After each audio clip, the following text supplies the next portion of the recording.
All right, so let's talk about attendance. Attendance at school is very important. So, kindergarten through third grade students, we expect that you're going to be at school every day, except if you're not feeling well. If you're not feeling well, if you've had a fever, you have any illness that could be contracted with one of your friends, we'd really appreciate if you stayed home. When you're in distance learning, attendance is an email, an assignment turned in, you've made progress on, say, IXL, you've communicated with your teacher, you've talked to your teacher, you've been to a Google Meet. Those are all counted as attendance, and you are expected to have attended every day of the week: Monday, Tuesday, Wednesday, Thursday, and Friday. So your teacher will be taking attendance in Google Meets, and they'll be tracking all of the contacts that they have with you while we're in distance learning. And as soon as we all get to be back in school again, if you're on hybrid, then you would have been in the building for 2 days, and then those other 3 days you're expected to be in Google Meets, turning in assignments, and checking in with your teacher. So make sure you are doing your job to be attending to school. So another detail we need to talk about is food. So we will be serving breakfast and lunch, and until December, all students' food is free. So when your student arrives, they will be given a choice to have breakfast, and then again at lunch we have lunch available. Due to COVID, we're having one choice, and so if you would like them to eat something different than our school breakfast or school lunch, of course it's their choice. You can always bring items for them to eat or send items with them to eat.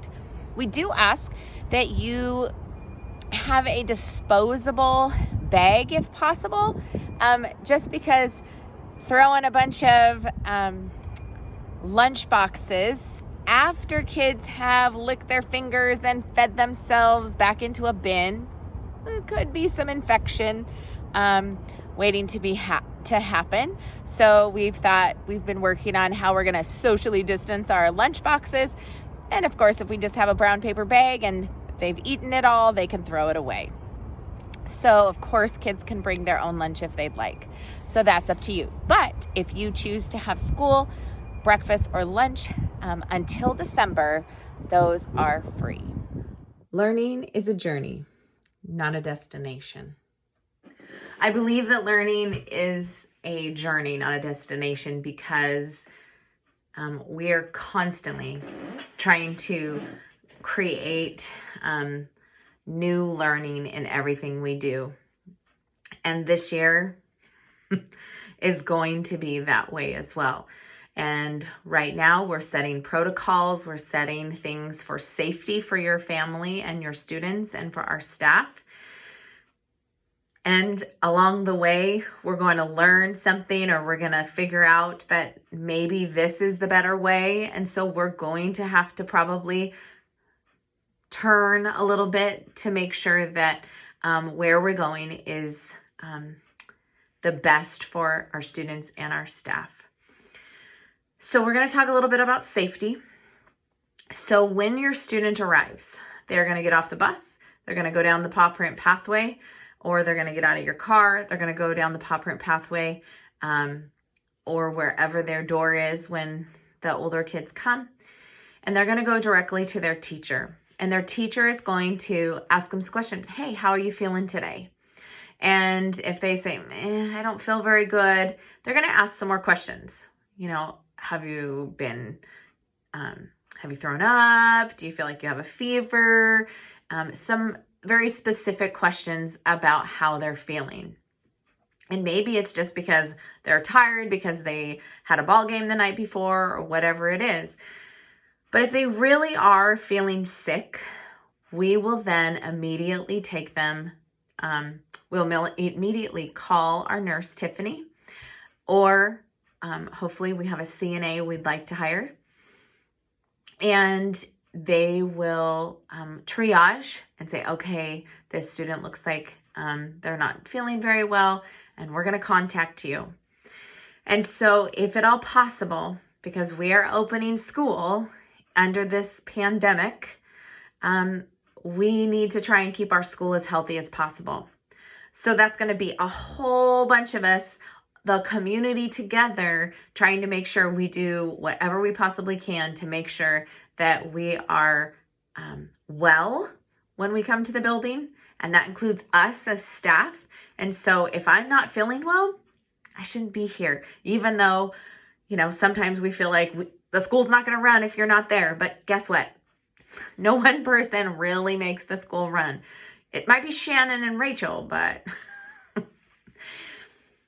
but the school really does need to stay as safe as possible. So if your child has a fever, if they have anything that you believe is going to be a communicable disease or a communicable infection, we're asking, please keep them home. And we are going to do the same. If we find that we feel like that they have something when they're here at school, we're going to be calling you and asking you to come pick them up, because we need them to be as well as possible when they're here in the building. If they have a fever, we're asking that they be fever-free for 72 hours. And Miss Tiffany has some little guidelines that she's put in our guide that you will be receiving in a PDF form in your email. So make sure you look at that. But together, we can make this place as safe as possible.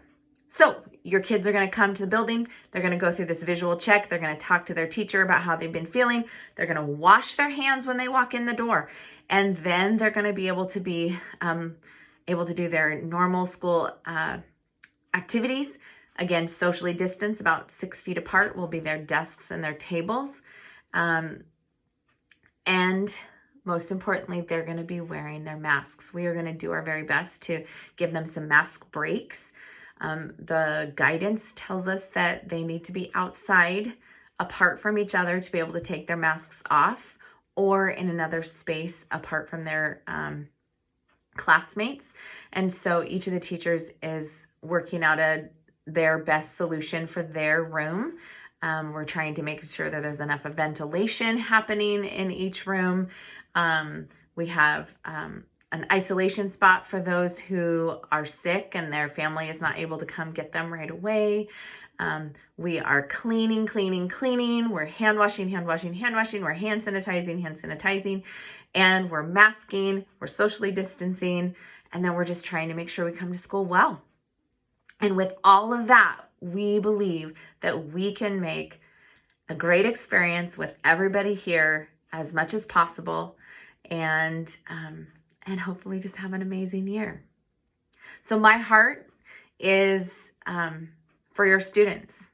I believe that all students can learn. I believe that this year can be an amazing year despite all of the challenges we have ahead.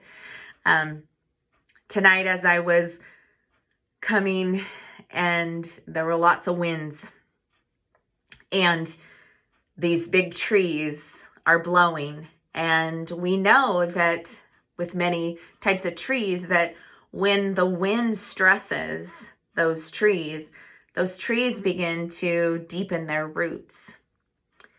And so as the winds of these changes and the winds of these troubles blow, our roots are going to get deepened, and the ties and the fibers that bind this community, I hope, will be tightened.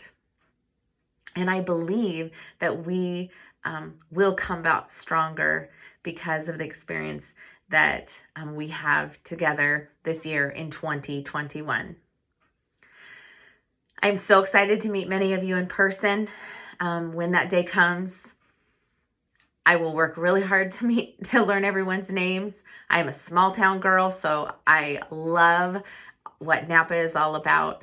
And so if I have to ask you for your name several times, I'm really, truly sorry.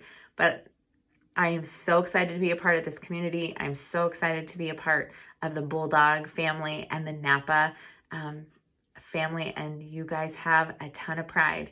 And so let's make this a great year.